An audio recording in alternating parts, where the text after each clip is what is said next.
A shallow valley in Tennessee, still and gray in the early morning, ringed by farms that have fed the same families for 4 generations. The kind of place that does not make the news. The kind of place where nothing is supposed to change. A flatbed truck moves down the county road. Slow. Deliberate. On the back, stacked in careful rows, are wooden boxes. Rotted through. Falling apart. The kind of thing every farmer in the valley has piled behind a barn and forgotten. The truck turns off the road. A boy steps out. 17 years old.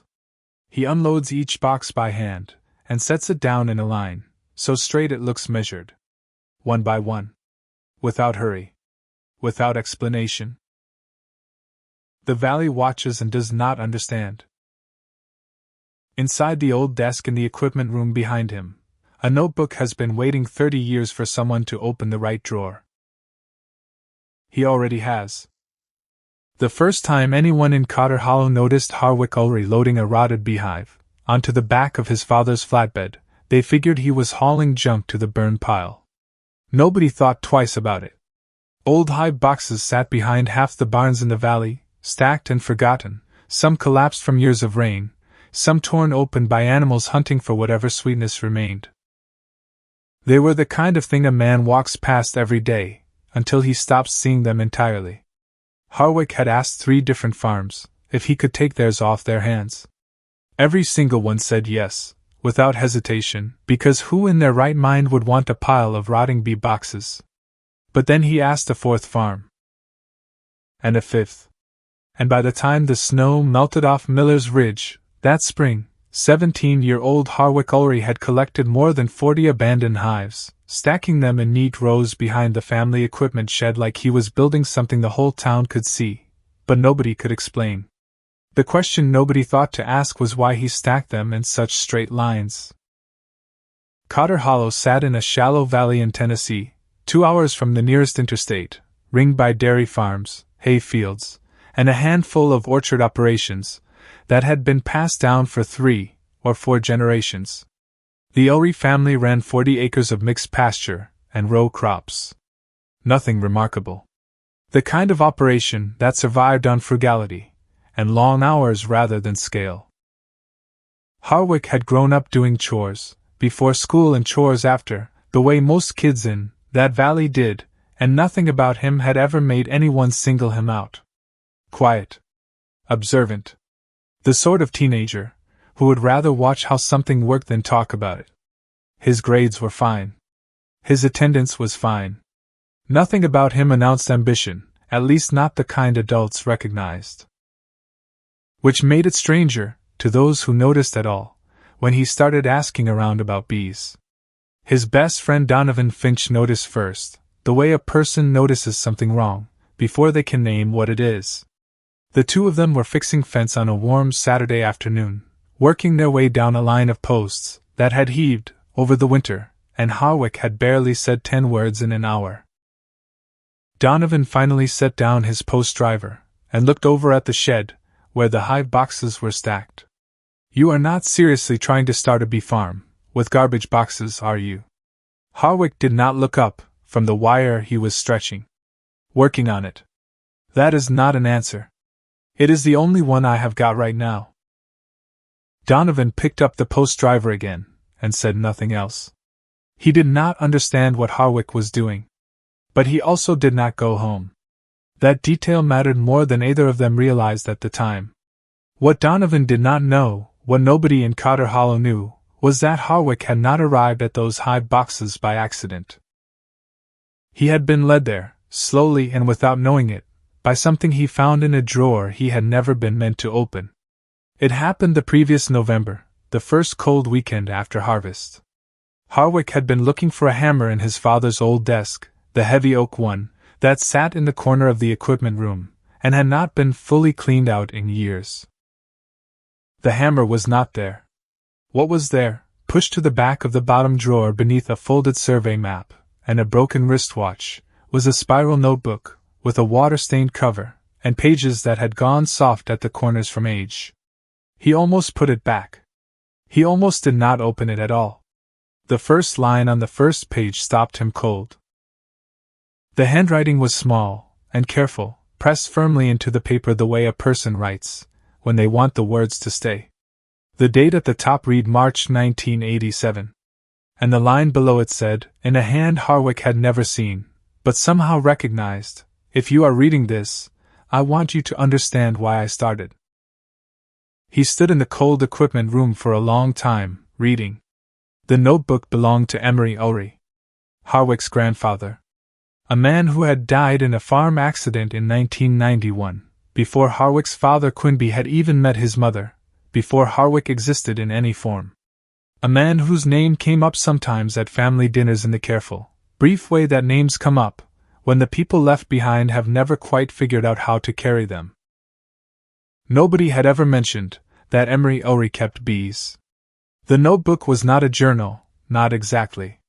It was part record, part blueprint, part letter to someone Emery must have imagined, but could not have named.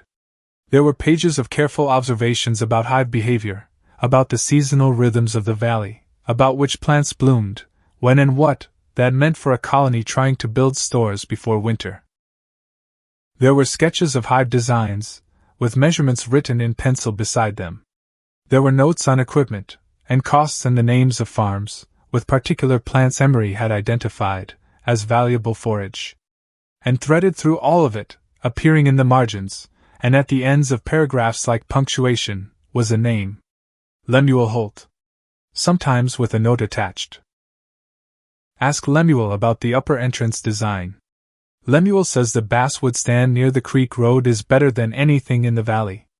Lemuel disagrees, but Lemuel is wrong about the ventilation gap, and I will prove it in August. The last time the name appeared, it was alone on a page near the back of the notebook, no date, no context, just the name, and a single sentence below it. Ask Lemuel if you really want to understand this. Harwick spent 2 weeks trying to find out who Lemuel Holt was. He asked carefully, and indirectly, the way a person asks, when they do not want to explain why they are asking. The picture he assembled was incomplete but consistent. Lemuel Holt was 74 years old. He had run close to 200 bee colonies at the peak of his career, before his hands gave out. He lived alone on the edge of town in a house surrounded by lilac bushes and rusted equipment. The kids in the valley were a little afraid of him, because he did not tolerate foolishness, and because he had a way of looking at a person that made them feel he had already decided something about them before they opened their mouth. On a Saturday morning in late March, Harwick drove to the address he had found, and knocked on the door, with the notebook tucked under his arm. The man who answered was tall and still, with hands that had been shaped by decades of physical work, and a face that gave nothing away. He looked at Harwick, from the doorway, without saying anything, and Harwick understood in that first moment that introducing himself would be the wrong move.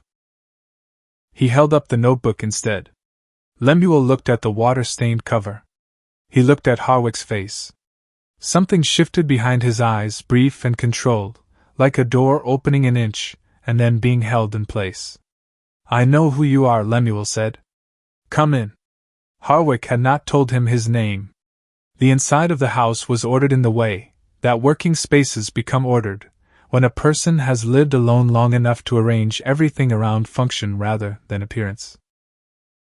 There were books on the shelves, with broken spines, and papers stacked in piles, that clearly had a logic to them even if that logic was not visible to anyone else. There were tools on a workbench along one wall, clean and hung in sequence.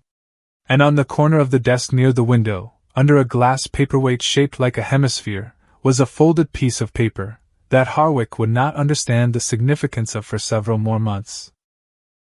Lemuel sat across from him and said nothing about how he knew who he was. He asked a question instead. What killed the hive? Harwick blinked. Which one?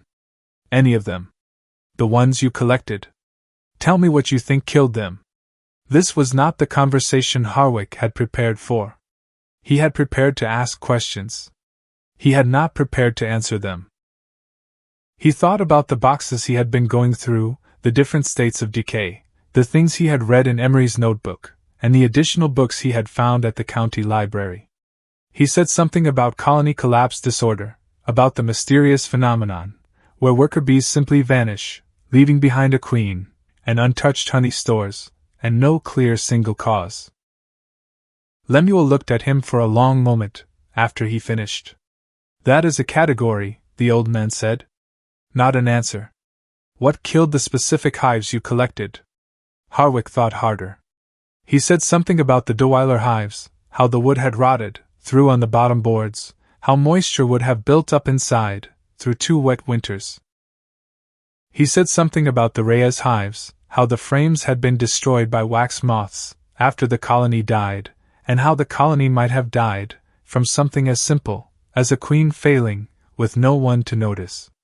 Lemuel was quiet for a moment. Then he said, "Sit down." It was not an invitation. It was a statement of what was going to happen. Harwick sat. What followed over the next 2 hours was not a warm conversation. Lemuel did not offer anything easily. He corrected Harwick's terminology without softening the correction. When Harwick used an imprecise phrase, Lemuel waited, silent, in a way that communicated the imprecision better than any words could have. He explained that a hive's health could often be read like a document, if you understood what to look for. A tight, consistent brood pattern meant a strong and well-mated queen. The eggs and larvae and cap cells laid in a reliable spiral at the center of the frame and working outward. A scattered, irregular pattern meant something was wrong. Maybe a failing queen. Maybe disease. Maybe a beekeeper who had not been paying attention for long enough that the problem had no single origin anymore. Most of what killed those hives was not some mystery, Lemuel said. It was neglect. People stack a box on top, walk away, and wonder why the bees did not make it. Bees do not fail. People fail bees. That line settled into Harwick differently than the rest of the information. He wrote it in the notebook, that evening, in his own handwriting, beneath one of his grandfather's sketches. Near the end of that first visit, when Harwick was preparing to leave, he asked about the hive in the Reyes collection that had seemed different from the others. He described what he had noticed, the intact comb, the distinct smell, the wood that had held against the weather, when everything around it had not. Lemuel listened with his arms folded. "That one is not dead," Lemuel said. "Probably not anyway. Bring it over. We will look at it." That was all he said. No elaboration, no promise of what would happen next. Harwick drove home, with the feeling of a door being held open just far enough for one person to walk through. He brought the box the following Saturday. Lemuel examined it in the natural light behind the house, pulling what remained of the interior frames, with careful hands. He did not speak for several minutes. Then he said what Harwick had not let himself hope to hear. "This one can be worked with." It became the first hive Harwick ever brought back to life. Weeks before he had 3 functioning colonies. Weeks before he had any real evidence that the plan forming in the back of his mind could work at all. One reclaimed box, with sound wood, and the ghost of something that had once lived inside it. Proof, before he had fully believed it himself, that what the valley had written off as worthless still had something left to give. The town had started noticing the rows of boxes by then. The noticing had a particular quality to it, that Harwick recognized, without being able to name. It was the kind of attention that did not ask questions, because it had already made up its mind. Old man Reyes mentioned it to someone at the co-op. A woman at the hardware store asked Quinby if his boy was all right. Donovan's father said something at a town meeting that Donovan repeated to Harwick in the flat way he repeated things he disagreed with but did not want to make into an argument. The more direct version came from Leland Ori. Leland was Quinby's younger brother, the kind of man who converted everything into a ledger. He managed a regional agricultural supply chain in the next county, drove a truck that was newer than anything on the Ori farm, and had a way of offering advice that made it difficult to distinguish from criticism. He arrived on a Sunday afternoon in April, looked at the equipment shed, and pulled Quinby aside, without going over to where Harwick was working. Harwick did not need to be in the room to understand the shape of the conversation. He had grown up in a house, with thin walls, and the particular skill of reading a situation from its outline. He could hear Leland's voice, without making out every word, and the parts he could make out arranged themselves into a familiar argument. The cost of the starter colonies Harwick was planning to buy, from a nucleus supplier 2 counties over. The cost of materials. The time. The absence of any guaranteed return. The word responsible appearing more than once, with a particular weight behind it. He heard his father's voice answer. Shorter, slower. He could not make out Quimby's specific words, but he could hear the absence of agreement in them. When Leland left, Quimby came and stood near Harwick, without offering an explanation. He watched Harwick work for a moment. Then he said, without preface, I never opened the drawer in my father's old desk. Harwick looked up. Quimby had already started walking back toward the house. He said nothing else. Harwick stood with that sentence for a long time, after his father went inside. He had known, in an abstract way, that his grandfather's death had left something unresolved in Quimby. The way certain silences in the family had a shape to them, that suggested they had been formed around something removed. But he had not understood, until that moment, that the unresolved thing might have a physical location. That it might be sitting in the back of a desk drawer under a survey map and a broken watch. He opened the notebook that evening and read back through Emery's pages from the beginning. And it was on his third reading that he noticed the name again, this time in a different context. Emery had written, near the middle of the notebook in a section about expanding the operation, Lemuel and I have been talking about what this valley could be.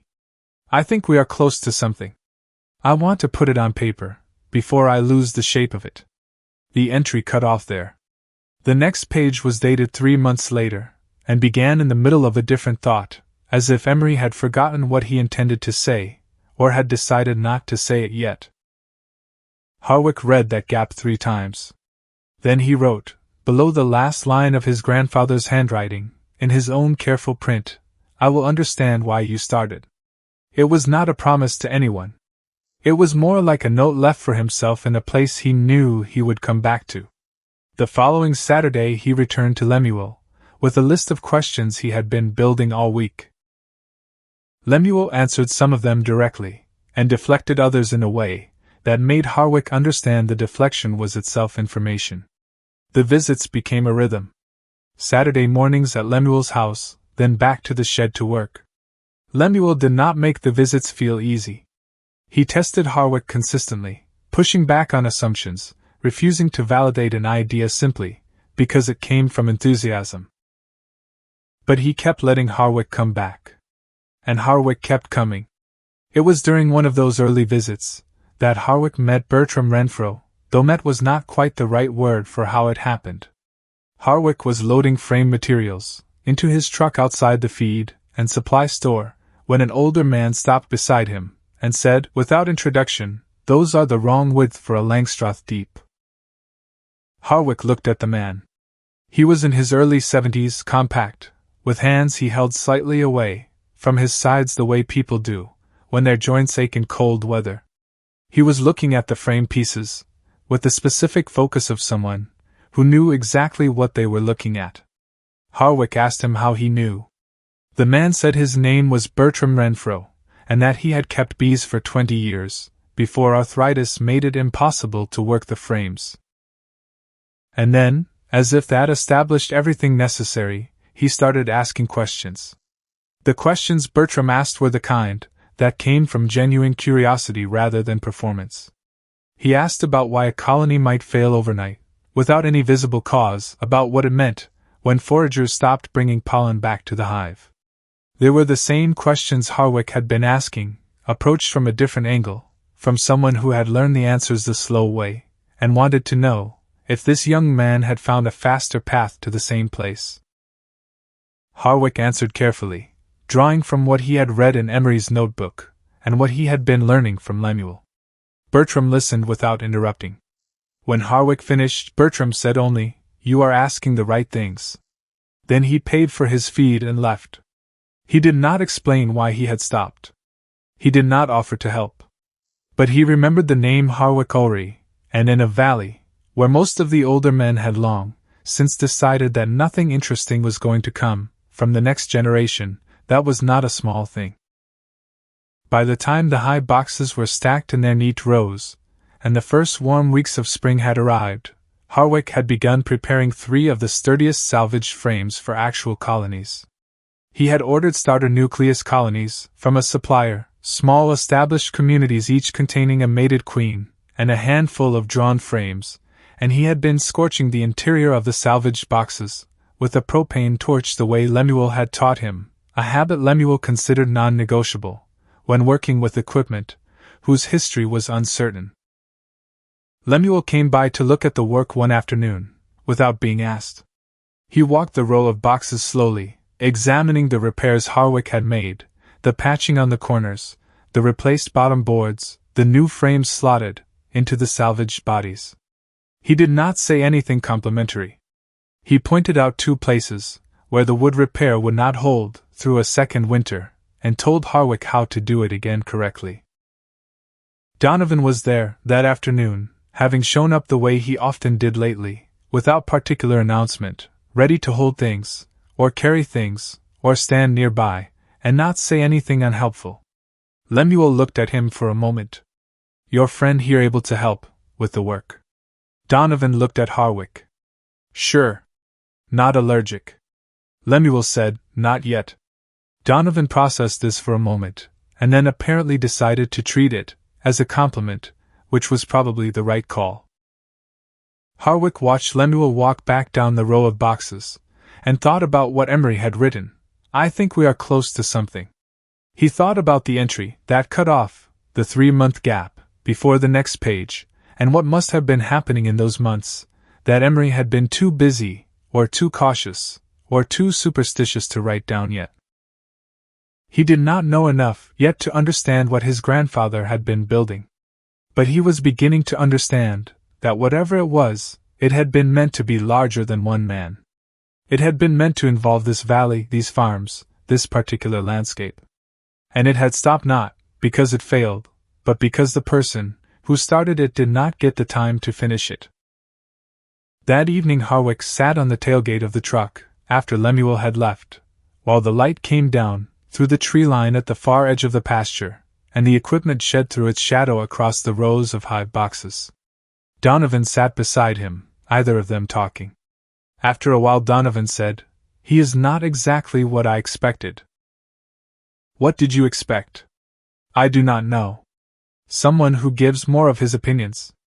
Harwick thought about that. "He gives all of them. He just does not give them for free." Donovan nodded slowly. Then he said, "You know what you are doing with all this, right? Like you actually know?" Harwick looked at the boxes in their rows. The straight lines he had kept, without quite deciding to. The order he had imposed on things the valley had thrown away. "Most of it," he said. "I am working on the rest." Donovan said nothing, after that, which was the right answer to give someone who was still working something out. The light kept dropping. The shadows from the sheds stretched longer across the yard. And somewhere in those rows of salvaged boxes, in the one that Lemuel had said could be worked with, something was quietly beginning that neither of them had words for yet. The first failure came on a Tuesday morning in late April, and it was quiet in the way that real failures usually are. No drama. No warning. Just a dead queen on the floor of a high box that had been humming 2 days before. Harwick stood over it for a long moment without moving. He had introduced her too quickly. He knew that now, with the particular clarity that only arrives after the mistake is already finished. Lemuel had told him to cage the queen, when introducing her to an established worker population, to let her scent move through the frames slowly, over several days, before releasing her, to let the colony come to her rather than forcing the introduction. Harwick had understood the instruction. He had simply not understood it enough to be patient, when the moment came, and the timing felt right, and the hive was right there. He drove to Lemuel's place, that morning with the dead queen in a small jar, because he thought Lemuel should see it. He was not sure why. Some instinct about accountability. Lemuel looked at the jar. Then he looked at Harwick. You rushed it. I know. Bees do not care how ready you feel. You cage her. You give them days. Then you let her out. I know. Lemuel set the jar down on the workbench. Then he said, So now you know differently? That was the entirety of the conversation about the dead queen. No extended analysis. No lecture. Just the correction, delivered without cruelty, and without softening, and then the expectation that Harwick would rebuild from it. Which he did. He ordered a replacement queen, waited through 5 full days, with her in the cage, checked twice daily, without touching anything, and released her on the 6th morning. 14 days later the brood pattern in that hive was tighter than it had been under the previous queen, a clean spiral working outward, from the center of the frame, cells capped smooth, and evenly domed. He did not tell Lemuel he had been right. Lemuel already knew. May moved into June, and the work took on its own rhythm. Harwick was up, before light most mornings, checking hives in the cool hours, when the bees were still clustered, and slow, and back at the boxes in the long evenings after chores. Donovan showed up on weekends, without being asked, getting stung regularly enough that he had developed a particular resigned expression he deployed each time it happened, a slight tightening around the eyes followed by the deliberate decision not to make it into something. He never stopped complaining about the smell of the smoker. He also never stopped coming. The work was not glamorous. It was slow, and specific and full of small decisions that mattered more than they looked like they should. Harwick learned to catch a swarm cell early, the elongated wax structure that a colony builds when it intends to raise a new queen, and divide, and how catching it, before it hatched could mean the difference between a controlled split and losing half his bees to the tree line. He learned to read the sound of a healthy hive, a low and even tone that changed pitch when something was off. He started mapping the valley's forage, from the perspective of something flying 6 feet off the ground looking for nectar, which turned out to be a completely different landscape than the one visible from a truck window. This was where his grandfather's notebook became something more than a sentimental object. Harwick Ori had spent years building what he called a forage map in the back section of the notebook. It was hand-drawn, detailed in the way that comes from direct observation rather than research, and it covered the valley in a way that the county agricultural surveys did not. Clover fields along the main road, timed by bloom month. Wild blackberry thickets on the Finch property, heavy in late June. A basswood stand near the creek road that Emery had circled twice, and annotated, better than anything else in the valley, ask Lemuel if he has worked it. And at the center of the map, marked with 2 crossed lines the way a cartographer marks something important, the Voss orchard.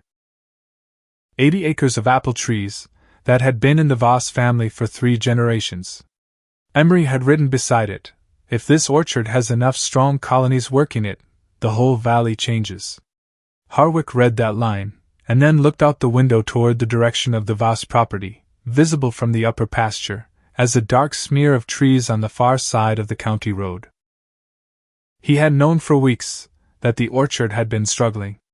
Everyone in Cotter Hollow knew it. What he had not understood, until he read Emery's note, was that the struggle might not be a question of soil, or weather or management. It might be a question of what was missing from the air above the orchard every May. That was when he decided to go see Rayford Voss. He did not tell Lemuel before he went. He drove over on a Wednesday evening, after dinner, knocked on the farmhouse door, and stood on the porch, with Emery's notebook under his arm, and no particular speech prepared. Rayford Voss was 68 years old, a heavy-set man, with the specific kind of stillness that comes from spending decades making decisions that cost real money when they go wrong. He was not unfriendly. He was also not a man who warmed quickly to the unannounced.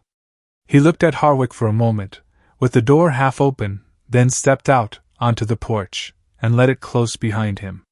He listened without interrupting, while Harwick explained what he had been observing about the valley's pollinator decline, about what that kind of absence does to fruit set, over time, about why an orchard can fail softly for years, without anyone identifying the actual cause, because the cause is invisible. When Harwick finished, Voss was quiet for a moment. Then he said, "You are 17 years old telling me why my orchard has been failing for the last decade." It was not a question. Harwick did not treat it as one. He said, "I am not saying you did anything wrong. I am saying something is missing." Voss looked at him for a long time after that. He did not invite Harwick inside. He also did not close the door on him. He stood on the porch, with his arms crossed, and let Harwick walk back down the steps, and out through the gate, without calling after him. Not a yes. Not a no. Something in between, that felt like the particular silence of a man, who has heard something he does not want to agree with yet but cannot quite dismiss. Harwick drove home, without knowing what to make of it. He wrote a single line in the notebook, that evening, below Emery's circled annotation about the Voss orchard, "Not yet. But the door is still open." It was Corbett Mabry who complicated everything. Mabry arrived in Cotter Hollow in the second week of June, from Memphis in a truck that was clean in the way that vehicles are clean when they are not used for work. He was in his mid-40s, well presented, with the practiced ease of a man who made his living convincing other people that what he wanted was also good for them. He was buying agricultural land in the valley on behalf of a development group that wanted to build a riverside resort community, and he had already gotten preliminary agreements from 3 smaller operations that had been looking for a reason to stop farming for years. The property he wanted most was Rayford Voss's 80 acres.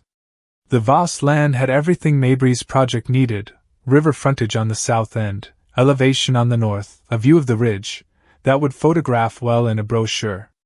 The fact that it was a working orchard was a complication, not an obstacle. Voss had not turned a profitable season in 4 years, and Mabry had done enough research to know that a man who has not turned a profit in 4 years is a man who eventually answers his phone. The news reached Harwick the way news moved in Cotter Hollow. Not all at once, not from a single source, but gradually, from different directions, each piece adding to the shape of something he was only beginning to understand. Bertram Renfro mentioned seeing an unfamiliar truck parked outside the county assessor's office.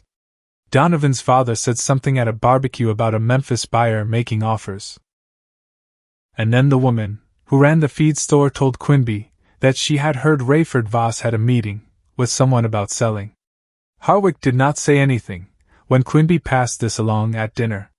He looked at Emery's forage map in his memory, the 2 crossed lines over the Voss property, the annotation his grandfather had written. If this orchard has enough strong colonies working it, the whole valley changes. He thought about what it would mean if that land was graded flat and built over. Not just for his operation. For the entire network he had been slowly reading in his grandfather's notes, the system Emery had understood, and had been trying to rebuild, before he ran out of time. He could not stop Mabry from making an offer. He could not stop Voss from deciding to take it. What he could do was the work in front of him, and let the season show people what it had to show. July came in hard. The heat wave that arrived in the second week of that month was the worst the valley had recorded in over a decade. The air went still and heavy, temperatures pushing well past what the region normally saw, and everything that depended on moving air to regulate temperature had a bad time of it. 2 established beekeeping operations in the county lost colonies to heat stress that week. One of them was a man who had been keeping bees for 30 years and knew what he was doing. The losses were genuine and not small. Harwick did not lose a single hive. The ventilation modifications he had built into his hive stands, following Lemuel's specific instructions, and the lighter paint colors he had used on the boxes worked exactly as Lemuel had said they would. The colonies kept their own temperatures regulated through the worst of it, and came out the other side still working. Bertram Renfro drove by one afternoon during that week and stood at the edge of the property looking at the hives for a long time. He did not come in. He just stood there nodding slowly, the way a person nods, when they are confirming something to themselves that they suspected, but wanted to see firsthand. When he finally left, he lifted one hand in a brief acknowledgement, without turning around. Leland Ori called Quimby 2 days later to say it was probably just luck. Quimby did not respond, which was its own kind of answer. But the heat wave had changed something in how the valley looked at those rows of hive boxes. Not dramatically. Not immediately. The mocking had gone quiet. In its place was something more cautious, a kind of watching, that Harwick understood was still not belief, but was no longer dismissal either.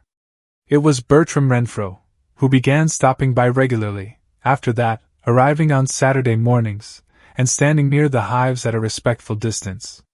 He never worked the frames. His hands would not allow it. But he asked questions, good ones, specific ones, and he listened to Harwick's answers, with the particular attention of someone checking what they are hearing against a long memory of their own experience. It was not the same as Lemuel's testing. It was something quieter. Two people talking about bees, one of whom was old enough to remember what the valley had once been, and one of whom was young enough to still be deciding what it could become. It was in one of those conversations that Bertram mentioned something Harwick filed away without comment. He said he had seen an unfamiliar vehicle parked outside Lemuel Holt's property the previous week. Sat there about 20 minutes, then left. Harwick asked if he had seen the driver. Memphis truck, Bertram said. The kind that does not haul anything. Harwick did not say anything else about it. But later that week he asked Lemuel directly, which was to simply name what he had heard and wait. Lemuel was quiet for a moment. Then he said, "A man came to ask what the property was worth. I told him he had the wrong house." That was the end of the conversation, as far as Lemuel was concerned. But Harwick drove home understanding something he had not understood that morning. Mabry was not only after the Voss orchard. He was buying every piece of land along the connector route his project needed. And Lemuel's property sat in the middle of that route. The man was methodical. Harwick had to give him that. He was still thinking about it, when the crisis he had not been expecting announced itself one morning in early August. He saw it first in the reduced traffic at the entrance. Fewer bees coming and going than a hive that size should be generating on a clear, warm morning. The foragers returning were coming back lighter, moving with less urgency. He pulled a frame, and his stomach went cold. It was the first hive he had ever brought back. The one Lemuel had said could be worked with, back in March, when this had all been theoretical. The one that had made everything else feel possible. And the brood pattern on the frame in his hands was wrong. Cells scattered and irregular, where they should have been tight and ordered. A few capped cells sitting lower than they should, the wax surface slightly sunken instead of smooth.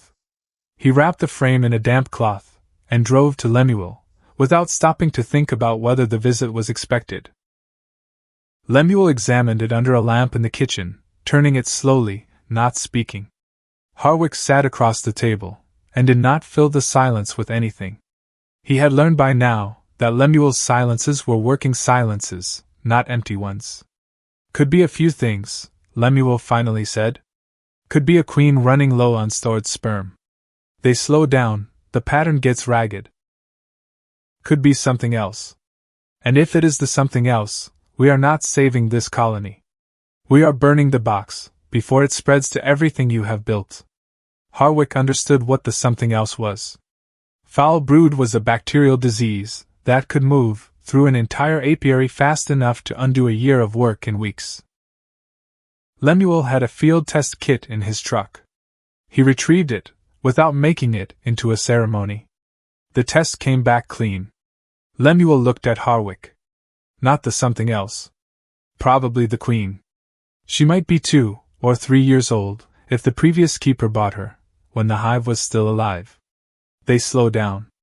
This is what that looks like. Harwick sat with that for a moment.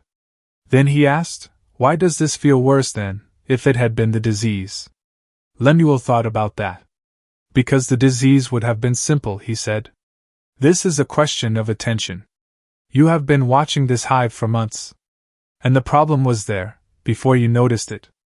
That was the harder lesson. Not the technical knowledge of what to do, which Harwick had, but the understanding that a thriving colony was not a finished project.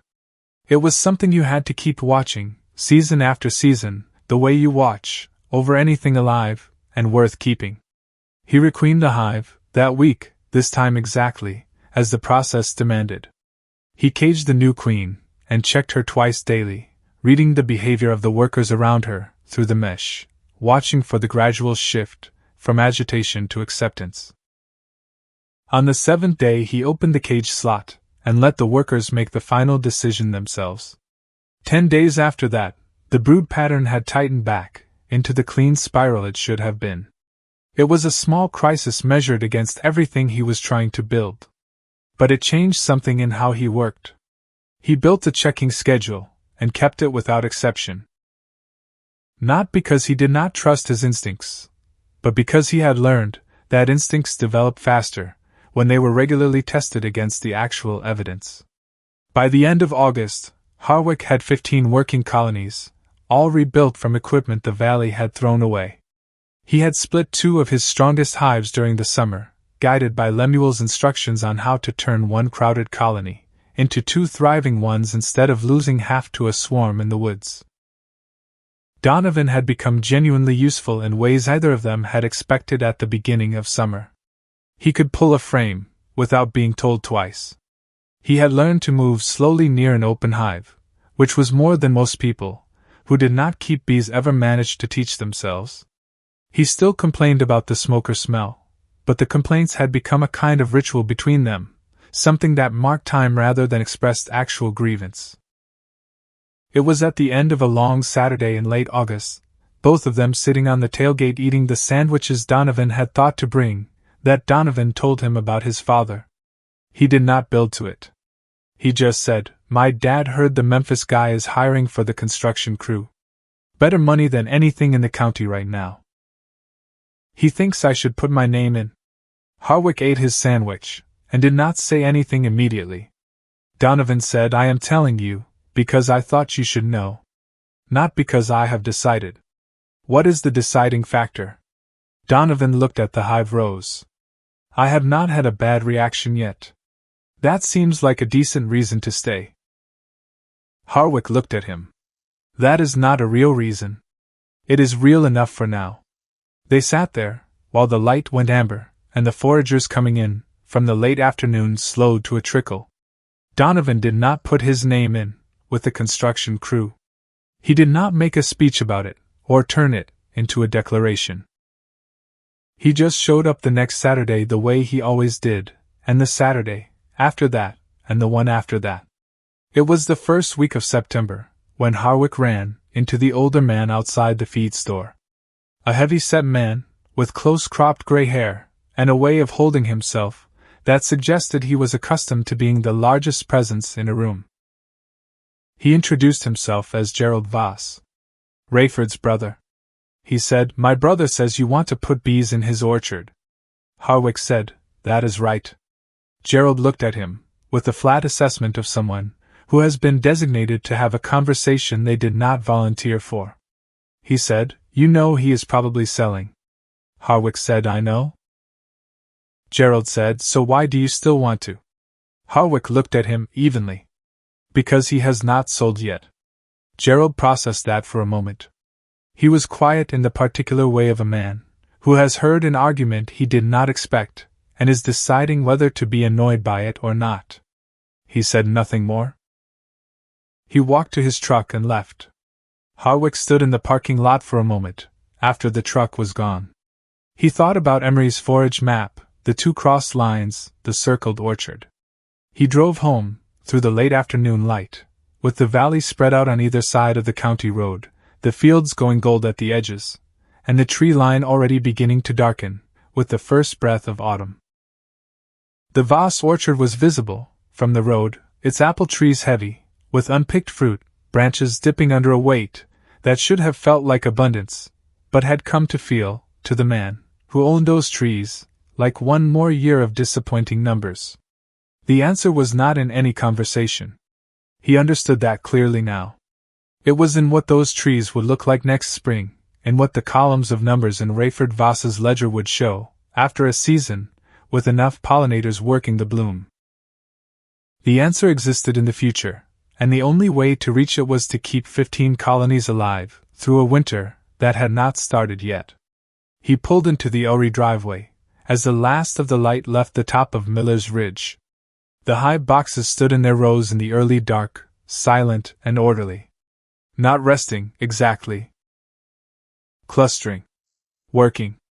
Doing the slow, careful work of staying alive, through whatever came next. He did not know yet whether Voss would sell before spring. He did not know what Mabry would do, if the deal fell through. He did not know if Lemuel's land was safe, or what it would mean if it was not. What he knew was that it was September, and winter was coming, and everything he had spent the year building was about to face the test that Lemuel had warned him mattered most. And there was nothing to do about any of it now except make sure the hives were ready, and then wait, and then find out what was still standing, when the cold finally released its hold on the valley. He went inside. The notebook was on the kitchen table, where he had left it. He sat down, opened it to the page, where Emery's forage map lived, and looked at the 2 crossed lines over the Voss orchard for a long time. Then he turned to the next blank page, and started writing down everything he still needed to do, before the first freeze. The preparations for winter took 3 weeks, and Harwick did them alone. Not because he preferred it that way. Donovan offered, and Bertram Renfro stopped by twice, with questions that were really a way of asking if there was anything he could do, with hands that could no longer grip a frame properly. But the work itself was solitary by nature. Each hive had to be evaluated individually, its weight assessed by feel, its upper ventilation checked, its entrance adjusted for the season. The insulation wraps went on in early November, when the nights had been cold long enough to confirm that the warmth was not coming back for a while. The mouse guards went on every entrance. And then there was nothing left to do but close everything up and begin the part that Lemuel had warned him about from the very beginning. The waiting. Harwick had not understood what Lemuel meant until he was living inside it. The waiting in winter was not passive.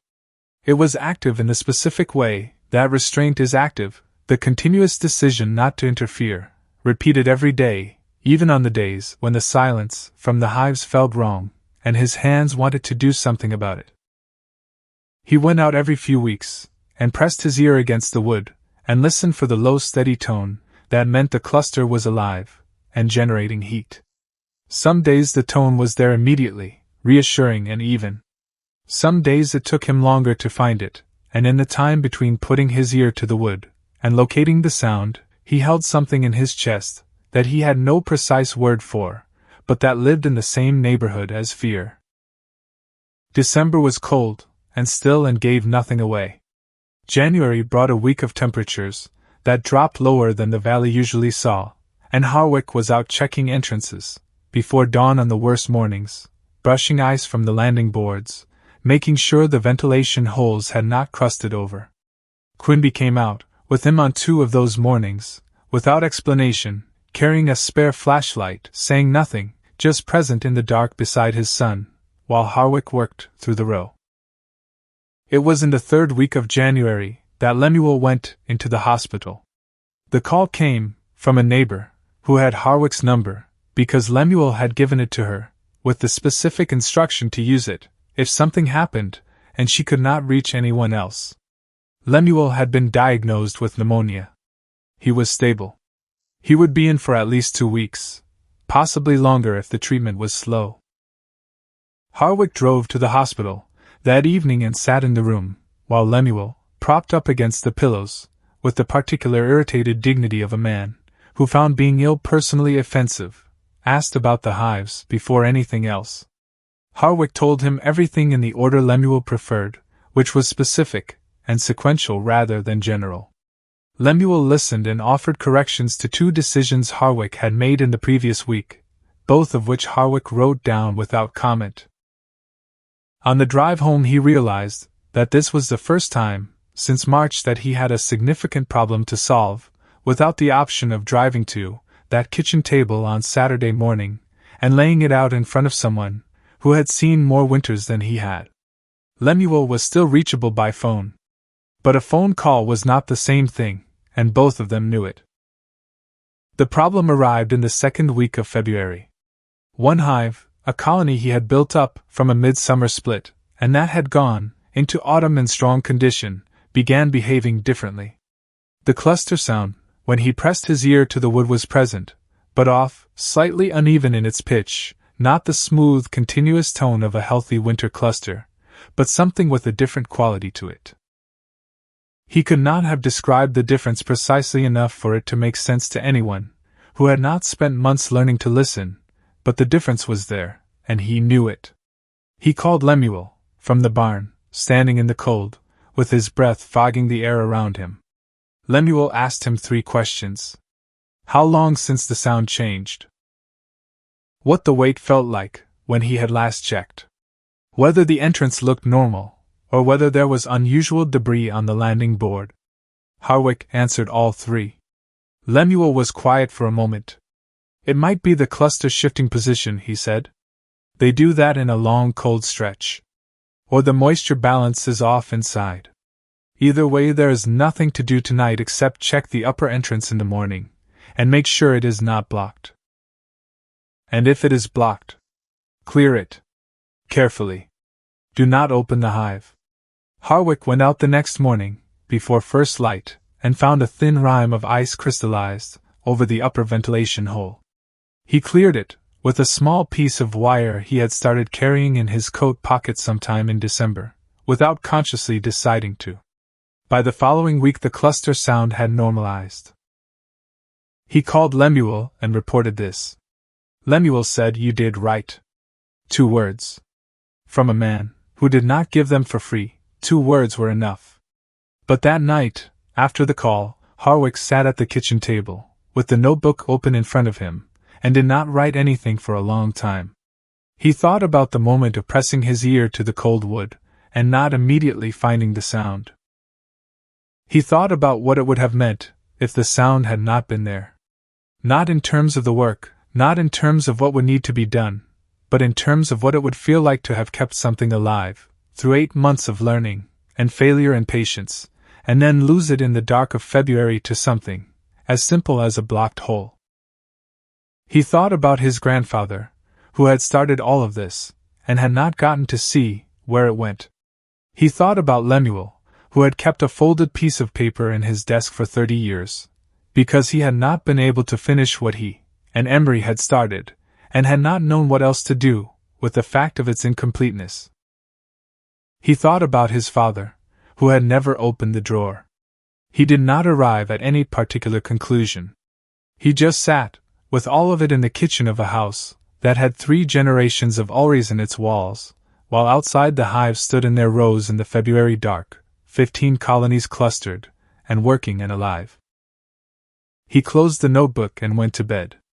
The first warm day of March arrived on a Thursday, not dramatically but undeniably, the kind of day that is different from the ones before it in a way you can feel, before you can explain.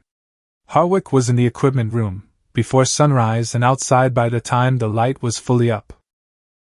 He opened the first hive, with the same deliberateness he had brought to every significant thing he had done in the past year. Lifted the outer cover. Removed the inner cover. Looked down at the cluster, smaller than it had been in October, but intact, the bees moving, with the slow purposeful energy of a colony that had burned through hard months, and was now recalibrating to warmth. He pulled a center frame, careful and slow. The queen was laying. A ring of fresh eggs at the center of the frame, pale against the wax, proof of life continuing. He replaced the frame, and moved to the next hive. And the next. And the one after that. Bertram Renfro was standing at the edge of the property by the time Harwick reached the 7th hive. He had not been called. He had simply arrived, the way he had been arriving on Saturdays for months, except that this was a Thursday morning, and he had driven over anyway, as if some instinct had told him this was the day. He stood with his hands in his coat pockets, and watched Harwick work through the remaining boxes without speaking. When Harwick closed the last hive and straightened up, Bertram said, "All of them." "All 15, Harwick said. Bertram was quiet for a moment. He looked at the rows of hives, at the boxes, that had been rotting behind barn walls across the valley less than a year ago. Then he said, "I kept bees for 20 years. Never had numbers like that coming out of a first winter." "Not once." Harwick nodded. He did not say anything else immediately. He was looking at the hives, at the bees already beginning to orientate in the morning light, the first foraging flights of the new season starting tentatively, individual bees lifting away from the entrance board and circling upward in widening spirals, before heading out toward whatever was beginning to bloom. He called Lemuel from the driveway. Lemuel had been home from the hospital for 2 weeks, moving more slowly than before but present and sharp. He picked up on the second ring. Harwick said, "All 15 made it through." Lemuel did not respond immediately. The silence on the line was different from his working silences, the ones that meant he was processing information. This one had a different quality to it, something Harwick had never heard from him before. "Tell me each one," Lemuel said finally. So Harwick told him, hive by hive, what he had found, what the queen was doing, what the population looked like, what would need attention in the coming weeks. Lemuel listened all the way through without interrupting. When Harwick finished, there was another pause. Then Lemuel said, "Your grandfather would have been glad to see this." He had never mentioned Emery to Harwick before. Not by name, not with that particular weight. Harwick stood in the driveway, and did not say anything for a moment, because he was not sure what his voice would do if he used it. He said, "I know." The call ended. He stood there a little longer in the March morning, before going back to work. Corbett Mabry came to the Ori property 2 weeks later, on a morning when the fruit trees were just beginning to show the first swelling of bud break. He arrived in the same clean truck, dressed the same way, with the same practiced ease. He found Harwick moving hive stands in the yard, and came over, without waiting to be acknowledged. The conversation he had prepared was different from his previous approaches around the valley. He spoke about the region's long-term economic trajectory, about what development would mean for local employment, about how a young man, with Harwick's evident skill and work ethic, would find the whole region full of more opportunity once infrastructure improved. Harwick listened to all of it. Then he said, "Do you know why the Voss orchard has had 4 bad seasons?" Mabry said he understood the market for apples had been difficult. Harwick said, "The market has been the same as everywhere else. The difference is what is missing from above those trees every May." Mabry looked at him. His expression did not change, but something behind it shifted slightly. Harwick said, "I am going to put 8 colonies in that orchard this spring. And I am going to show Rayford Voss what his trees can do when there are enough pollinators working the bloom. And when I have done that, you can come back and have whatever conversation you want to have about trajectory and opportunity." Mabry was quiet for a moment. He said, "One good season is not a business case." Harwick looked at him. He said, 10 years of data in my grandfather's notebook is. And I have all of it." Mabry held his expression for a moment longer. Then he said something polite about looking forward to seeing how the season developed, and walked back to his truck, with the unhurried pace of a man who has learned to disguise when a conversation has not gone the way he intended. Quinby was at the barn door. He had heard most of it. He watched Mabry's truck pull out onto the road and disappear. He did not say anything for a moment. Then he turned back into the barn, and said, without looking at Harwick, in the same flat voice he used for statements that cost him something, "Your grandfather would have said about the same."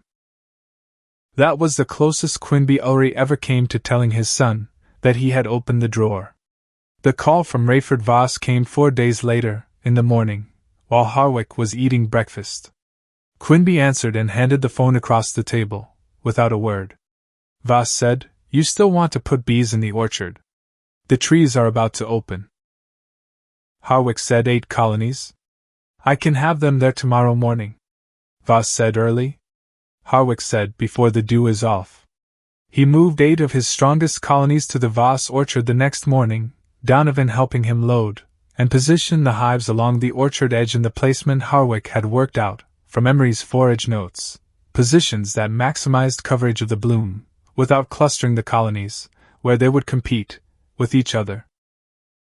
Voss watched from the gate, as they worked, arms crossed, not offering help, not getting in the way.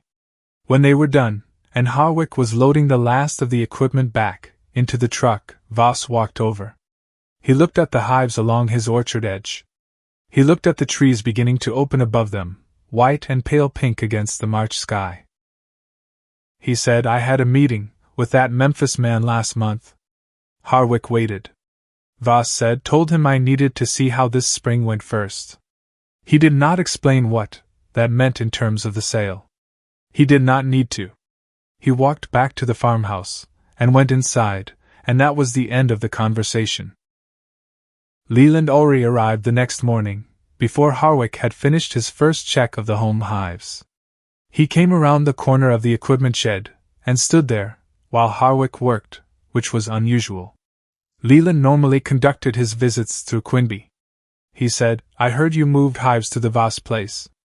Harwick said yes, without stopping what he was doing. Leland said, you know one good season is not proof of anything. These things run in cycles. Harwick set down his hive tool, and looked at his uncle directly. He said, you are right. That is why I am not building on one season. I am building a system that works across cycles. The difference between what I am doing and hoping for a good year is the difference between understanding something and waiting for it to happen to you. Leland did not respond immediately. He stood there, while Harwick picked up the hive tool again and went back to work. After a while he said, your grandfather was like that. Harwick looked up. Leland said, he had the same way of explaining something. Like the explanation was obvious, and the person who needed it should already have understood. He said it, without any particular warmth, but also without the edge that had been in his voice every other time he had spoken about any of this. He left a few minutes later, without any ceremony. It was the first conversation they had ever finished on the same side of something. 6 weeks after the 8 colonies went in, Rayford Voss walked through his orchard on a Saturday morning in late May, and stopped at the end of a row. He looked up at the branches above him. He had been doing this every few days since the bloom, checking the fruit set, running the numbers in his head the way he had been running them for years, except that the numbers this spring were coming out differently. The branches were heavy. Not good heavy, not promising heavy, but heavy in a way that required looking at twice. Branches that had set maybe 60% of their potential fruit in the best of recent years were sitting at numbers he had not seen since before the decline began. Some of them were dipping. He had put up 3 temporary props in one section, where the weight was more than the old wood was comfortable carrying. He drove over to the Ori place that afternoon. Harwick was in the yard working on a hive stand that had developed a lean over winter. Voss parked and got out, and stood there for a moment, looking at the rows of hive boxes that had once been rot and debris stacked behind barns across the valley. He said, I have not seen fruit set like that in 11 years. Harwick kept working for a moment. Then he set down what he was holding. Voss said, I told people the orchard was in decline. I believed it. Harwick said, the orchard was not in decline. Voss looked at him. Harwick said the system around it was. The orchard was waiting. Voss was quiet. He looked out over the hive rows for a long time. Then he said, I am not selling to the Memphis man. He did not say it as an announcement. He said it the way a person says something that has been decided for a while and is now being said out loud for the first time. He also did not say it was because of Harwick, or because of the bees, or because of anything specific.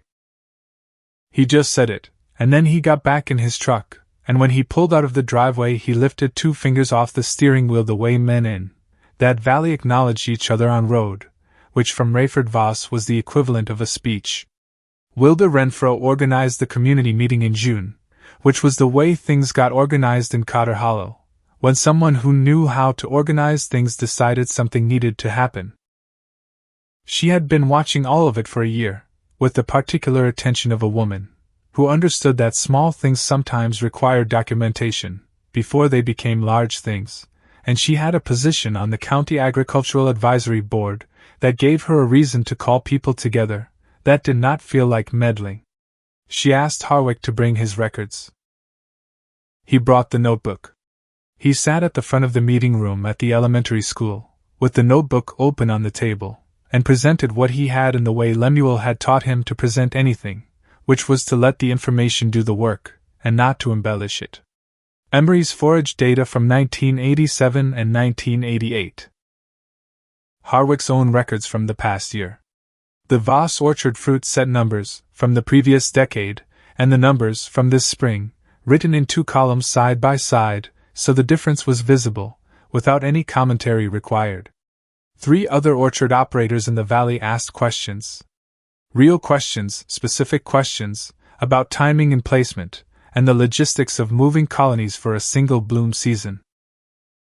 Bertram Renfro sat in the back row, and said nothing, but he nodded at several points in the way he nodded, when something matched what he knew from his own long experience. Corbett Mabry heard about the meeting, from someone he was still talking to in the valley. He did not attend. But he understood what it meant. He had been building his project on the assumption that the land he wanted was declining, that the people on it were looking for a way out, that the offer he was making was arriving at the right moment. The Voss orchard's numbers had changed the calculus. Agricultural land with active pollination contracts and documented yield recovery had a different legal and financial profile than land with 4 consecutive bad seasons. The conversation he would need to have with his investors about the Cotter Hollow project was going to be a difficult one. 3 weeks after the community meeting, his office sent a letter stating that the project was being placed on indefinite hold pending a review of regional development priorities. Nobody in Cotter Hollow was surprised. Nobody made a particular event of it. Life in that valley did not tend toward public celebration of things it had expected to handle quietly. Lemuel came out to the Ori property on a Saturday in late June, the first time he had driven himself anywhere since January. He moved more slowly than he had the previous autumn, and he held the fence rail when he walked the row of high boxes, but he walked the whole row. He stopped at several of the hives, and looked at the entrance activity, reading the traffic the way he had been reading it for 50 years, and twice he bent down to watch a returning forager for a moment, before straightening up. When he reached the end of the row he stood there, without speaking for a while. Harwick stood nearby, and let him have the silence. He had learned a great deal about Lemuel Holt in the months since March, but the most important thing he had learned was, when not to fill the space between them with words. Lemuel said, Emery would have had 30 colonies by now. He was always impatient about scale. Harwick said, I will get there. Lemuel looked at him. He said, I know you will. It was different from you did right. It was different from any of the corrections or confirmations Lemuel had offered over the past year. It was a statement about the future made by a man who did not make statements about the future lightly, and Harwick understood the weight of it. That afternoon, when the light was getting long, and Lemuel was sitting in one of the chairs Harwick had moved outside near the hives, Harwick went into the house, and came back, with the notebook. He sat down across from Lemuel and held it out. He said, I think you should have this. Lemuel looked at the notebook. He did not take it immediately. Harwick said, You know the first part of it better than I do. Lemuel took it then. He opened it to the first page, and looked at Emery's handwriting, the small careful letters, the date at the top reading March 1987. He turned through the pages slowly, not reading exactly, more like moving through something he had known in a different form, and was now encountering again in this one. He got to the page where Harwick's handwriting began, the line Harwick had written on the night he first read the notebook through. I will understand why you started. He looked at that line for a moment. Then he turned through the rest of the notebook, through the year of records, and observations and small decisions documented in Harwick's careful print, the survival numbers, from winter, the forage timing notes, the hive-by-hive assessments, the Voss orchard data. He closed the notebook, and held it for a moment. Then he pushed it back across toward Harwick. He said, "The part that matters is the part you wrote." Harwick took it back. They sat there, while the afternoon light moved across the yard, and the bees worked the last forage hours of the day, coming and going, from the hive entrances in the steady purposeful rhythm, that meant everything inside was right. Bertram Renfro arrived sometime around 4, as he often did on Saturdays, and took the third chair, without announcing himself. The three of them sat there, an old man, who had rebuilt something he thought he had lost, a man who should have been gone from this work for years, and had found a reason to keep coming back, and a 17-year-old, who had spent a year turning the valley's discarded things into something the valley had not known it was missing. Nobody said much. There was not much that needed to be said. By the following spring, Harwick was running close to 30 colonies, and had formal pollination agreements with 3 orchard operations in the valley. The Voss orchard had its second strong season in a row, and Rayford Voss had begun telling people at the feed store that the orchard had been mismanaged for a decade, by which he meant that the problem had not been his management of the trees, but the absence of something he had not thought to provide. It was the closest Voss came to crediting anyone else with anything, and in Cotter Hollow, that was understood as generosity. Leland Ori stopped by the Ori property one afternoon in October, ostensibly to return a tool he had borrowed from Quinby the previous year. He stood in the yard looking at the hive rows for a moment, before he went inside. When he came back out, he stopped near Harwick, and said, without preamble, "I looked up what pollination contracts are worth per colony." He did not say anything else. He went to his truck and drove away. Quinby watched from the porch, and said to Harwick, "That is about as close to an apology as your uncle gets." Harwick said, "I know." Quinby said, "It runs in the family?" Harwick looked at his father. Quinby had already gone back inside, but there was something in the way he had said it, dry and precise, and aimed slightly inward, that Harwick understood was not entirely about Leland. The notebook was full by the end of that second year, the last pages dense, with the accumulated record of 2 seasons, and everything they had taught him.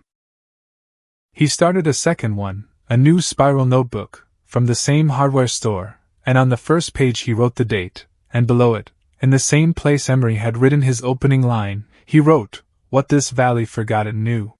He did not frame it as a promise or a declaration.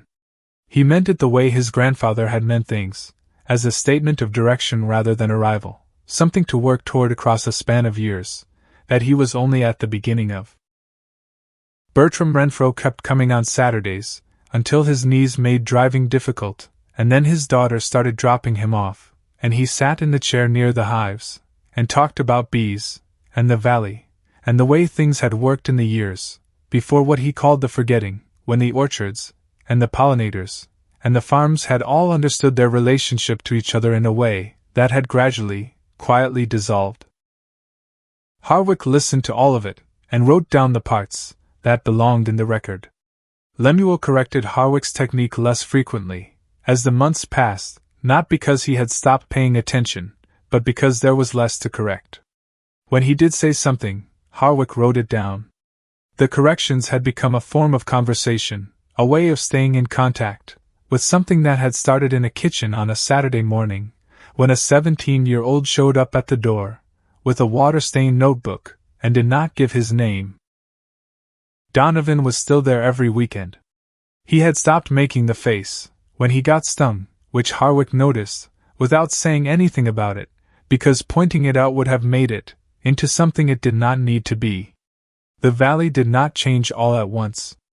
It did not wake up one morning and decide that the things it had discarded had been worth keeping. That was not how places changed. They changed the way the light changed, gradually and without announcement, until what they were looking at was different from what they had been looking at before, and they could not say exactly when the shift had happened. But if someone had pressed them, if someone from outside the valley had asked, when Cotter Hollow had started looking differently at the hive boxes behind the Ori equipment shed, at the old notebooks and desk drawers, at the things that had been written off as finished, most people would have pointed to that first spring. To a 17-year-old opening 15 hive boxes in the March cold, and finding all of them alive. To an old man driving out to the Voss orchard, and standing among branches heavy enough to need propping. To the specific morning, when the thing that the valley had quietly lost came back in the form of something that had always been there, waiting in the air above the orchard every May, doing its work, needing only someone willing to look closely enough, and ask why instead of deciding they already knew the answer. Harwick still had the first notebook. He kept it in the drawer of his own desk now, the oak one, that Quimby had moved out of the equipment room, and into the house the previous autumn, without explaining why. The notebook sat in the drawer next to the folded plan, from 1988 with 2 signatures on it, which Lemuel had brought over one Saturday, and left on the kitchen table, without comment, and which Harwick had put in the drawer, because it belonged there, beside the handwriting of the man who had written the plan, and the work of the boy who had finally carried it forward. Every spring when the trees opened, and the bees lifted off the landing boards in the morning light, and the valley filled with the sound that Emery Ori had spent years working toward, and Lemuel Holt had spent 30 years waiting to hear again, a few people in Cotter Hollow remembered why they had doubted the kid with the rotting hive boxes. And none of them could quite remember any more why that doubt had seemed so reasonable at the time.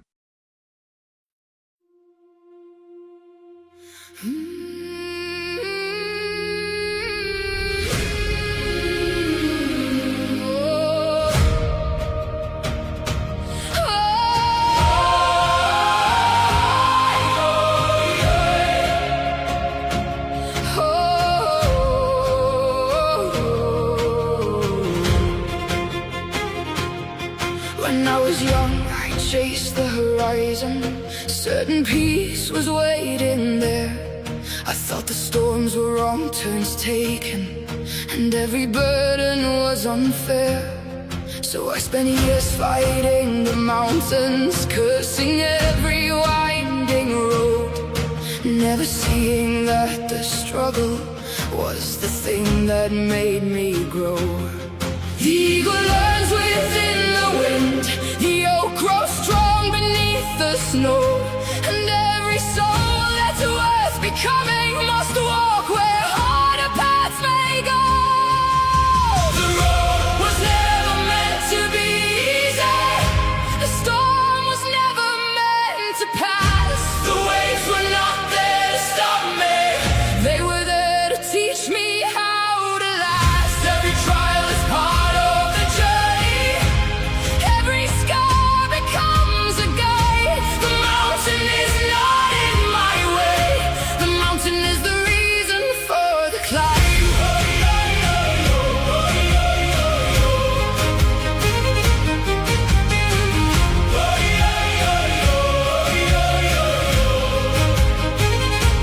I've known loss that left me broken, I've known fear that stole my breath, I've known nights so cold and endless I could barely take one step. Yet every wound became a teacher, every failure left a mark, and every valley that I walked through placed another star within the dark. The river doesn't fight the canyon, it learns to carve its way ahead. What seems a wall to those who fear it becomes a path for those who tread. The road was never meant to be easy, the storm was never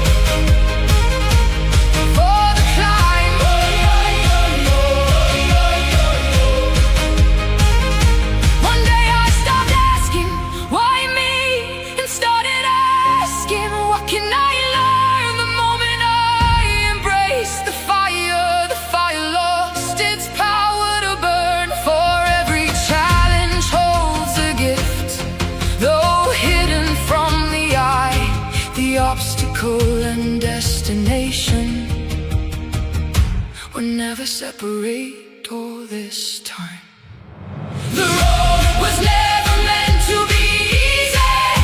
The storm was never meant to end. The battles were not sent to break me. They were sent to shape the man I am. Every trial is part of the journey. Every loss becomes a light. The mountain is not in my way. The mountain is the reason I can rise.